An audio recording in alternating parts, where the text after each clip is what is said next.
What's up mga ka-junior? So for today's vlog, may scan tayo na Isuzu Travis. Ayan siya. So low power.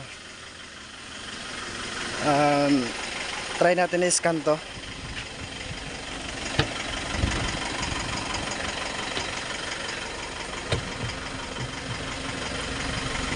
Opya. So nandito na tayo.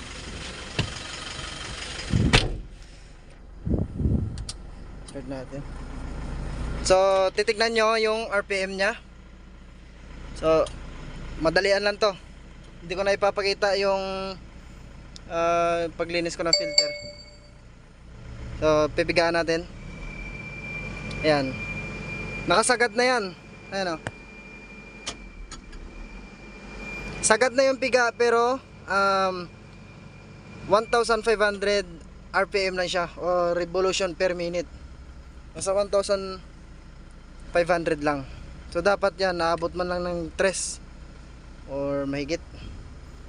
So ngayon yung ginawa ko dito, tinignan ko yung fuel filter nya. Nilinis natin pero may check engine pa rin. So ngayon try natin i-scan to, then i-erase yung code kung ano man yung code na lalabas sa kanya. So ito yung gamit natin na scanner, Conway baka naman. Ayan. So malaking tulong din tong scanner na to na na-order ko, nabili ko pala. Ayan siya. So sit up lang natin. So yung mga junior, naka-sit up na yan. Ayan. Ito, isasalpak natin to sa OBD socket. OBD socket na ang unit. So, yung OBD socket niya ito. Ayan. 16 pin yan. So, ayan, nakasalpak na. Opya!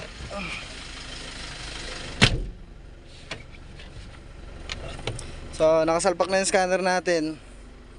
Try natin tignan yung code kung ano yung code na lalabas.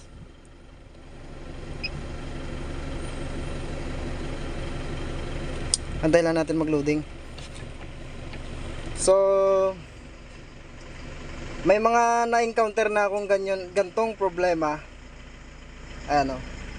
Yung scanner ko na to, malalaman mo ko yung may sira na sensor, may sira na pyesa.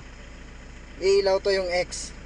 So ito, yung dilaw na yan, hindi yan permanent code. Kumbaga madidelete mo yan, babalik na yung okay na yung unit. Kasi nagawa ko na to sa mga na-experience ko dito sa company namin. So nalinis ko na yung fuel filter, gawa ng madumi siya. So yung ginawa ko, nilinis ko lang dahil wala akong pamalit ngayon. So nilinis natin, chinik natin yung fuel line kung may clog, may singaw o may tagas or may mga butas yung hose. So nakita ko wala naman. So doon lang ako nag-focus sa fuel filter. So nasabi ko nga sa mga na-experience ko, nagawa ko na to dati. Mga ilan na na-experience ko. So ngayon diretso na tayo scan. Okay. So red codes muna tayo. Okay. Ayan, okay. Current codes. So yan. Fuel rail pressure sensor circuit range performance. So kaya yan may nakalagay na performance, gawa ng kumbaga may namumuo na dumi dun sa hindi siya makahigop ng buong diesel kanina. Kaya may nakalagay na performance. So ibig sabihin kulang siya ng fuel na pumapasok sa common rail. So okay. So ngayon back tayo, i-erase natin to. Ayan, papakita ko sa inyo. Umabot na ng 2. Ngayon, i-delete natin to.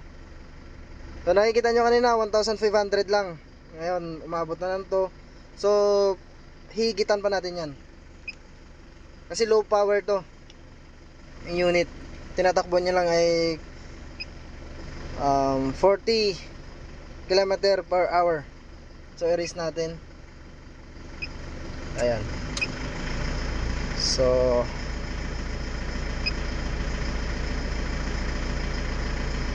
i-off natin. pag nag-erase pala tayo. So nakalimutan ko. I-off ko lang. Off natin. So erase codes.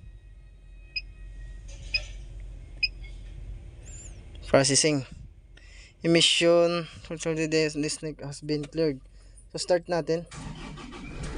So ayan, as you can see, nawala yung check engine nya. Nakita nyo, ayan. Nawala na dito yung check engine. So ngayon, try natin pipigaan to. Or bigyan ng accelerator kung hanggang saan yung abutin nya.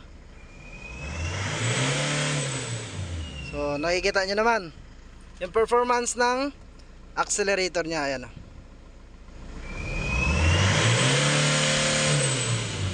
4,500 RPM, di ba?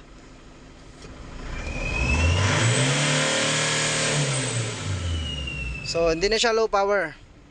Napakalaking difference kanina at sa ngayon. So di ba? 'Yun lang. Sa sasakyan or anong truck man or kotse, importante palagi ay malinis yung fuel filter dahil 'yun ang buhay ng sasakyan natin. Kumbaga, hindi siya makakahigop ng maraming fuel na kailangan niya dahil may mga bara yung fuel filter. Kumbaga, hindi na makasiksip ng ayos ng diesel. So yan lang mga ka-junior. So sa napakanood ng video na to, paiwan naman ng suporta dyan, pa-like and subscribe na lang. Maraming salamat and have a nice day. God bless.